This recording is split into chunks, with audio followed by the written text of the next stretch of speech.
Magandang araw po. Kami po ang ikaapat na pangkat na mag-uulat sa mga oras na ito. Ang amin pong paksa na tatalakayin ay diskurso, pasulat at pasalita. At bago po tayo mag-umpisa sa ating talakayan, gusto ko pong ipabatid sa inyong lahat na ang amin pong pangkat ay binubuo ng 6 na miyembro. Ma'am Michelle Tolentino, Ma'am Julia Fe Hulao, Ma'am Lovely Lutaw, Sir Meljan Zelda, Ma'am Sofia Santos, at ako po, si Jenaline M. Inay, ang unang tagapag-ulat sa mga oras na ito. Narito ang mga objektibo na ay naasahan pagkatapos ng ating talakayan, patungkol sa diskurso na pasulat at pasalita. Una, maunawaan ang kahulugan ng diskurso. Maipaliwanag ang konsepto ng diskurso at ang kahalagahan nito sa komunikasyon. Matukoy ang pagkakaiba at pagkakatulad ng pasulat at pasalitang diskurso. Pangalawa, makita ang natatanging katangian sa bawat anyo ng diskurso at kung paano sila nagagamit sa iba't ibang konteksto. Masuri ang mga elemento ng mabisang diskurso. Matukoy ang mga pangunahing sangkap ng malinaw at makabuluhang pagpapahayag tulad ng organisasyon ng ideya, wika, tono, at layunin. Pangatlo, magkaroon ng kakayahang magsuri, magbigay opinyon at magpahayag ng ideya sa malinaw at mabisang paraan. Ikaapat na objektibo, magamit ang pasulat at pasalitang diskurso sa praktikal na sitwasyon. Ikalima, mapahusay ang kasanayan sa kritikal na pag-iisip at pagpapahayag. Ang mga objektibong ito ay naglalayong tulungan ang mga mag-aaral na maging mahusay sa pagpapahayag, kritikal na pagsusuri at pag-unawa sa papel ng diskurso sa komunikasyon. Ano nga ba ang diskurso? Ito ay paraan ng pagpapahayag ng ideya, kaalaman o impormasyon sa isang tiyak na konteksto. Nahahati ito sa pasulat at pasalita na parehong may mahalagang papel sa komunikasyon. Ang diskurso din ay tumutukoy sa anumang anyo ng komunikasyon na nagpapahayag ng kaisipan, damdamin o impormasyon sa iba. Isa itong sistematikong proseso ng pagpapalitan ng ideya na maaaring maganap sa pasalita o pasulat na paraan. Sa mas malalim na konteksto, ang diskurso ay hindi lamang limitado sa pagsasalita at pagsulat, kundi pati na rin sa masalimuot na interaksyon sa lipunan, kultura at kapaligiran. Mayroon ding 3 mga aspeto ang diskurso. Una, komunikatibo. Ito ay ang pangunahing layunin ay magbahagi ng kaalaman, magtanong, magbigay impormasyon, manghikayat o magbigay aliw. Halimbawa, pagbabahagi ng kaalaman. Isang guro na nagpapaliwanag ng leksyon sa klase tungkol sa agham. Pagtatanong. Isang estudyante na nagtatanong sa kanyang guro upang linawin ang hindi niya naintindihan sa leksyon. Pagbibigay impormasyon. Isang balita sa telebisyon na nagpapaliwanag tungkol sa paparating na bagyo. Sa panghihikayat naman, isang politiko na nagbibigay ng talumpati para himukin ang mga tao na iboto siya sa eleksyon.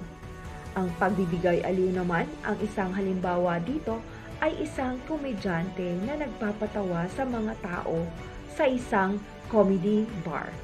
Ang ikalawang aspeto ng diskurso ay ang kontekstual. Ito ay nakadepende sa anyo at nilalaman ng diskurso sa konteksto ng sitwasyon, lugar, oras at mga kalahok. Halimbawa ng sitwasyon, ang pakikipag-usap sa iyong kaibigan ay informal, samantalang ang pakikipag-usap sa iyong boss ay mas formal. Lugar, ang halimbawa nito ay ang paraan ng pagpapahayag sa loob ng simbahan ay mas mahinahon kumpara sa mga talakayan sa palengke. Ang oras naman, ang halimbawa nito ay ang maikling pananalita sa emergency meeting ay direktang nagpapaliwanag ng mahalagang impormasyon dahil limitado ang oras. Sa kalahok naman, ang halimbawa nito ay ang diskurso sa pagitan ng magulang at anak ay maaaring emosyonal at personal, samantalang ang diskurso sa pagitan ng isang negosyante at kliyente ay mas profesional. Ang ating panghuling aspeto ng diskurso ay ang dinamiko. Ito ay patuloy na nagbabago at umaayon sa mga pangangailangan ng lipunan, teknolohiya, at iba pang impluwensya. Halimbawa ng epekto ng teknolohiya, noon, ang pagpapadala ng sulat ay isinusulat sa papel. Ngunit ngayon, ang komunikasyon ay madalas sa pamamagitan ng email o chat applications. Pagbabago sa lipunan, ang diskurso ukol sa gender equality ay nagbago mula sa simpleng talakayan patungo sa mas malawak na kampanya sa social media. Para naman sa pag-unlad ng wikang ginagamit, ang wika sa text messaging ay nagbago mula sa formal na pagsulat ng buong salita patungo sa mga pinaikling salita. Sa bawat aspeto ng diskurso, makikita kung paano ito maaayon sa layunin, konteksto at pagbabago sa lipunan. Sa pinakamalawak nitong kahulugan, ang diskurso ay higit pa sa simpleng komunikasyon.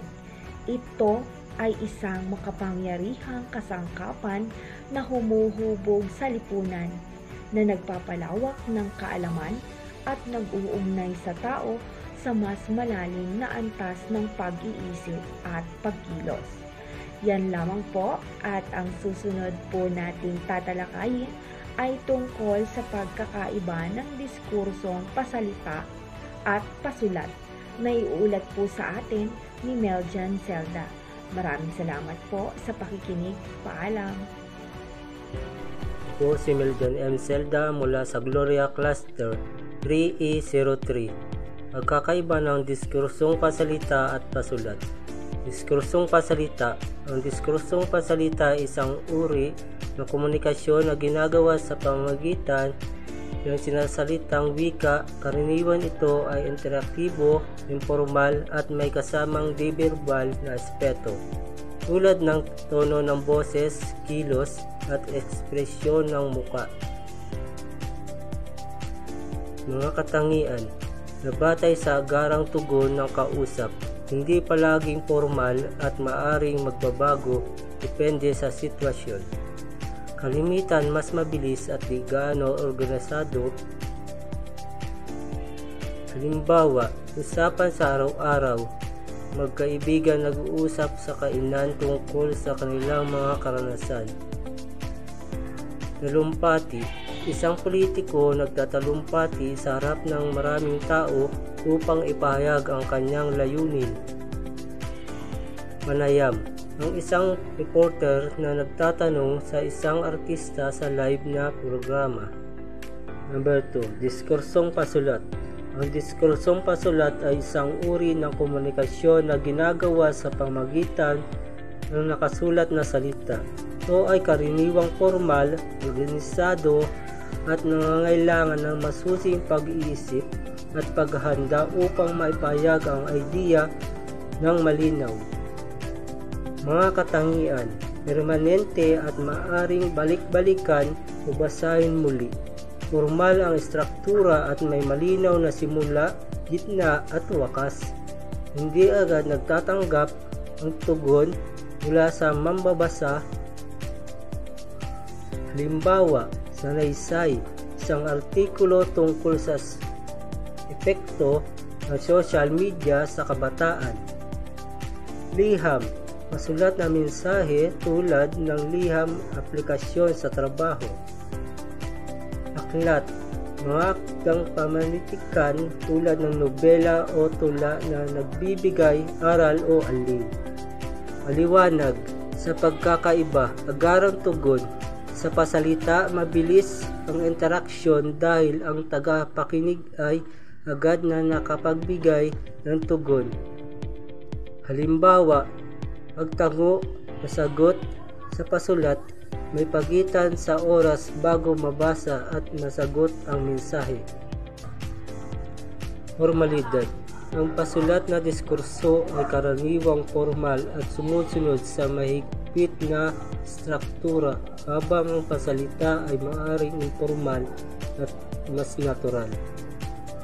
Magkamalikhain, ang pasulat ay nagbibigay ng mas maraming oras para sa masusing pagpaplano at likhaing pasulat. Samantala, ang pasalita ay umaasa sa agarang idea at emosyon.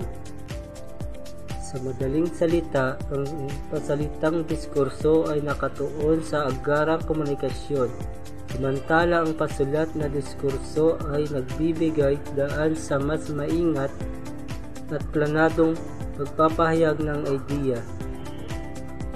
Paglinang sa idea ng diskursong pasalita at pasulat. Ang diskurso ay isang mahalagang aspekto ng komunikasyon na naglalayong magpapahayag ng impormasyon, damdamin o opinyon. Sa paglinang ng idea nito, kailangang manawaan ang pagkakaiba ng pasalita at pasulat sa diskurso upang magamit ng tama sa iba't ibang konteksto. Ako po si Sofia V. Santos mula sa Gloria Cluster 3E03. Mga pamamaraan ng paglinang. Paglinang sa idea ng diskurso, pasalita at pasulat. Ang diskurso ay isang mahalagang aspekto ng komunikasyon na naglalayong magpahayag ng impormasyon, damdamin o opinyon. Sa paglinang ng idea nito, kailangan maunawaan ang pagkakaiba ng pasalita at pasulat na diskurso upang magamit ng tama sa iba't ibang konteksto. Ang diskurso pasalita ay nakatuon sa pagbibigay ng mensahe sa pamamagitan ng sinasalitang wika. Mahalaga ang pagiging natural at mapukaw ng damdamin ng tagapakinig. Magpapabuti ng kasanayan sa pagsasalita. Sanayin ang malinaw na pagbigkas, gustong tono at tamang bilis ng pagsasalita. Halimbawa, ang isang guro na nagtuturo ay kailangan magsalita ng malinaw upang maunawaan ng kanyang mga estudyante, maghahanda ng nilalaman, isulat ang pangunahing idea at maghanda ng balangkas bago magsalita. Halimbawa, isang politiko na nagtatalumpati ay kailangang magplano ng kanyang sasabihin upang maiparating ang tamang mensahe. Paggamit ng nonverbal communication. Gumamit ng kilos, ekspresyon ng muka, at galaw ng katawan upang suportahan ang sinasabi. Halimbawa, ang isang motivational speaker ay gumagamit ng masiglang kilos upang makuha ang interes ng tagapakinig. Pakikigabay sa tagapakinig. Kilalanin ang tagapakinig at iangkop ang tono at estilo ng pagsasalita sa kanilang antas ng kaalaman. Halimbawa, ang usapan sa kaibigan ay mas informal kumpara sa isang presentasyon sa trabaho. Paglinang ng diskursong pasulat. Ang diskursong pasulat ay nangangailangan ng masusing pagpaplano, organisasyon at pag-edit upang maipahayag ng malinaw at maayos ang ideya. Ang pasulat ng diskurso ay nakatuon sa pagpapahayag ng ideya sa pamamagitan ng nakasulat na salita. Number 1. Pagsusuri ng paksa at layunin. Tukuyin ang layunin ng pagsulat, magbigay impormasyon, manghikayat o maglahad ng kwento. Halimbawa, ang isang sanaysay tungkol sa kalikasan ay nangangailangan ng pananaliksik para suportahan ang ideya. Pagbuo ng balangkas. Organisa ang mga ideya sa isang malinaw na estruktura, simula, gitna at wakas. Halimbawa, ang isang liham aplikasyon ay may malinaw na introduksyon, detalye ng aplikasyon at pangwakas na pahayag. Pangatlo, paggamit ng wastong wika. Gumamit ng tamang gramatika, bantas at wastong salita. Halimbawa, sa pagsulat ng artikulo para sa dyaryo, kailangan gumamit ng formal na tono at malinaw na wika. Ikaapat, pag-edit at pagrebisa. Basahin muli ang isinulat upang iwasto ang mga kamalian at paghusayin ang daloy ng ideya. Halimbawa, ang isang manunulat ng aklat ay nag-i-edit ng kanyang mga kabanata upang tiyaking malinaw ang kwento. Ang diskursong pasalita ay may nababagay sa mga agarang interaksyon, habang ang diskursong pasulat ay may ginagamit sa formal at mas maingat na pagpapahayag. Sa parehong anyo, mahalaga ang malinaw na pagpaplano at paggamit ang wika upang maiparating ang mensahe sa pinakamabisang paraan.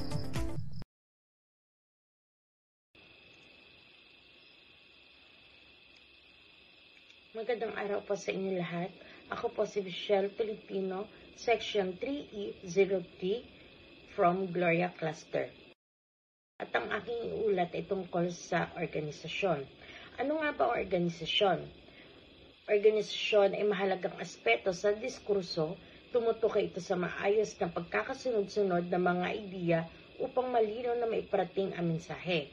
Sa pasalita at pasulat na diskurso, magkaiba ang paraan ng organisasyon dahil magkaiba rin ang daloy at kalikasan ng komunikasyon. Ang organisasyon diskurso ay hindi lamang tumutukoy sa pagkasunod-sunod ng ideya, kundi pati na rin sa pagkakaugnay at kaugnayan ng mga bahagi nito. Mahalaga ang organisasyon upang mapadali ang pag-unawa ng tagapakinig o mambabasa at maiwasan ang kalituhan sa pagpapahayag. At may mga uri ang organisasyon. Una ay ang organisasyon ng diskursong pasalita. Ito ay hindi laging sumusunod sa mahigpit na istruktura dahil maaaring mag-adjust at depende sa reaksyon ng kausap. Ito din ay madalas na ginagamit sa mga informal na talakayan, public speaking o kahit impromptu speeches.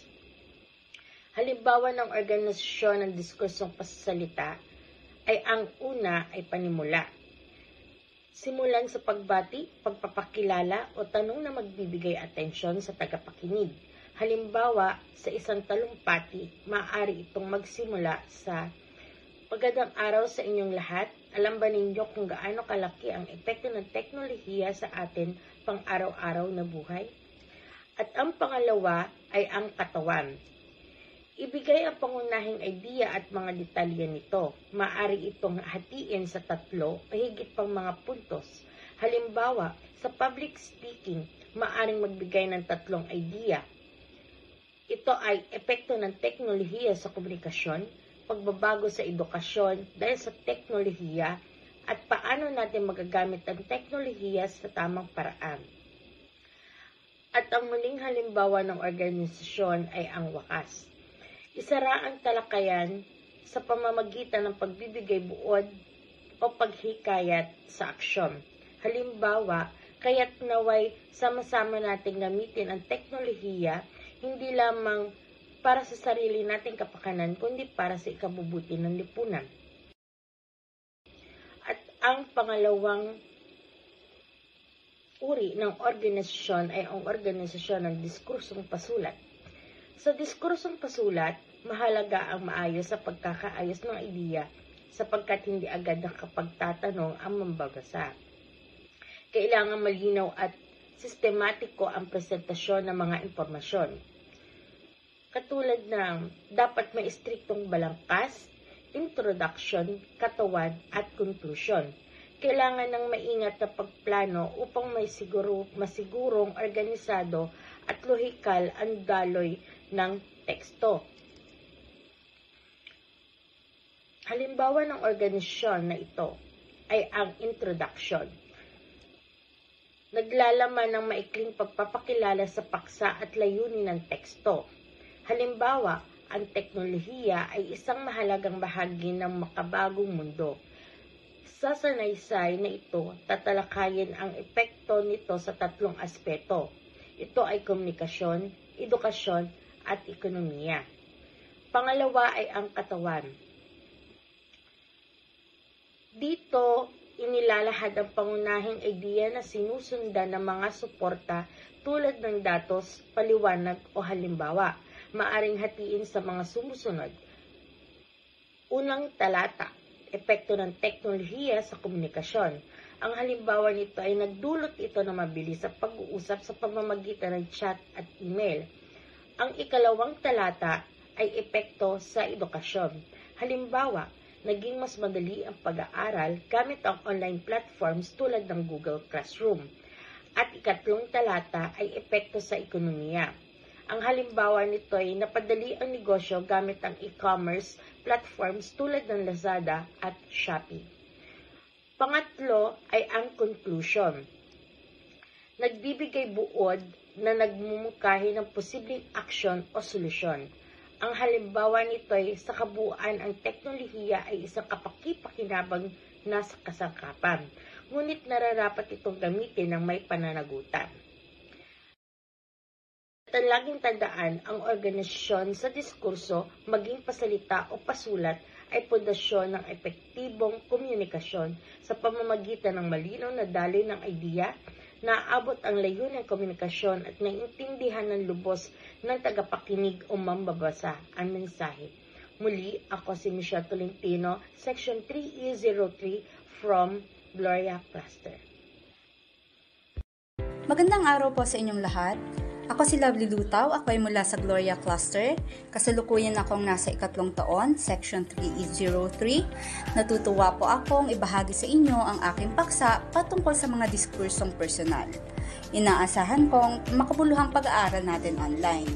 Ang diskursong personal ay isang anyo ng komunikasyon na nakatuon sa pagpapahayag ng sariling damdamin, pananaw, at karanasan ng isang individual na naglalayong maipakita ang kanyang natatanging perspektibo sa isang paksa o pangyayari.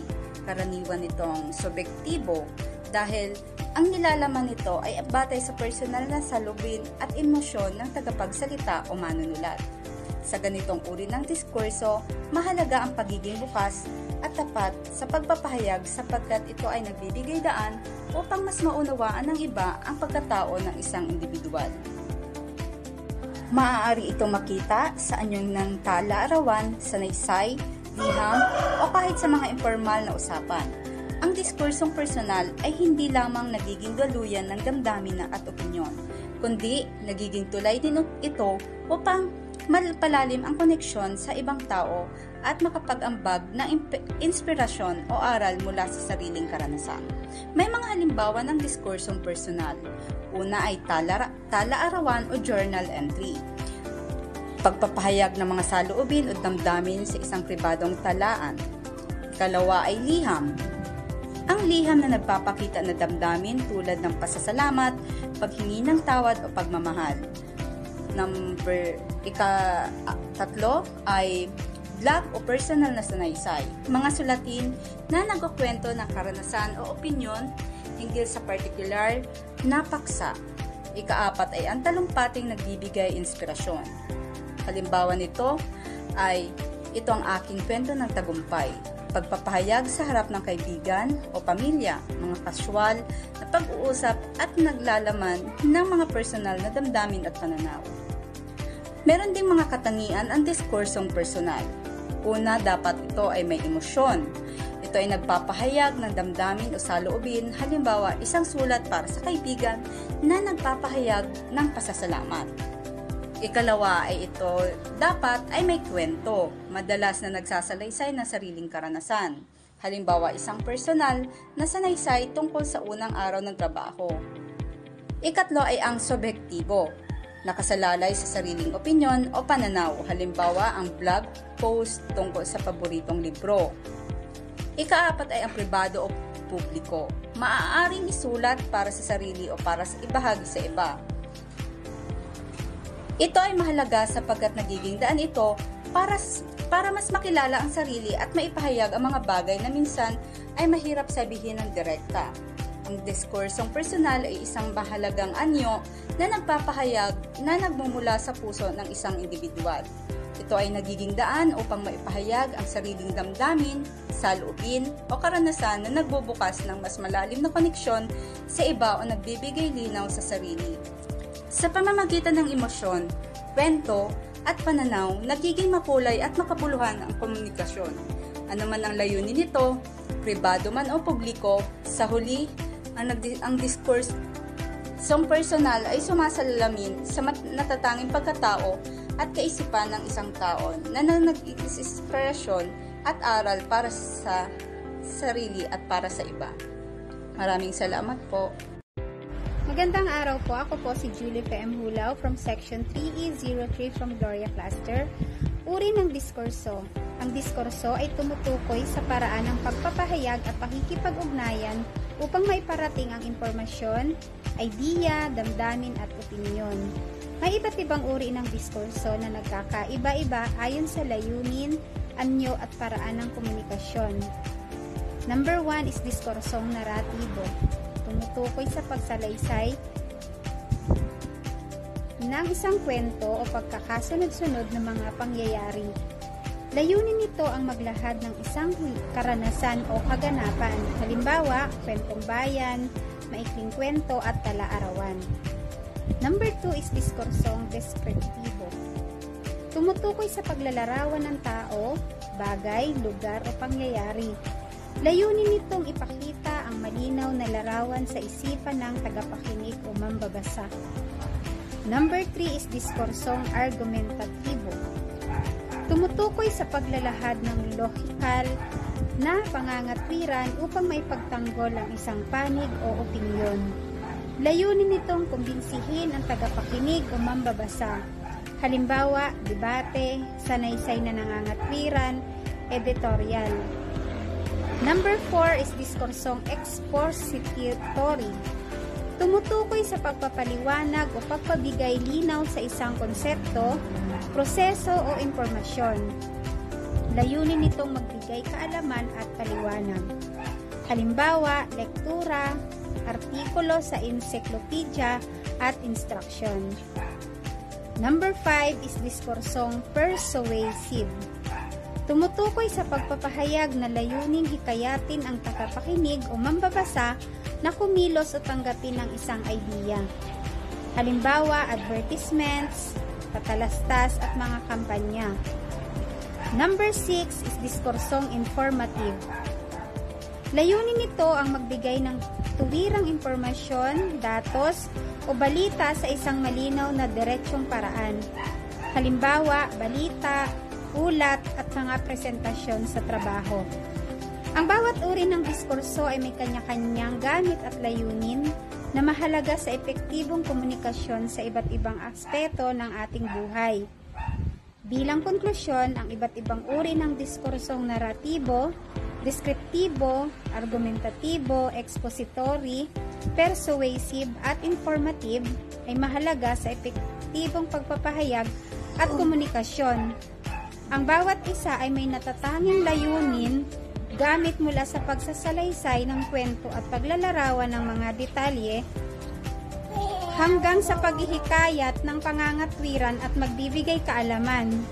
Sa pamamagitan ng mga diskursong ito, nagiging mas malinaw, makabuluhan at makapangyarihan ang ating mensahe na siyang nagdudulot ng mas malalim na koneksyon at pag-unawa sa pagitan ng mga tao.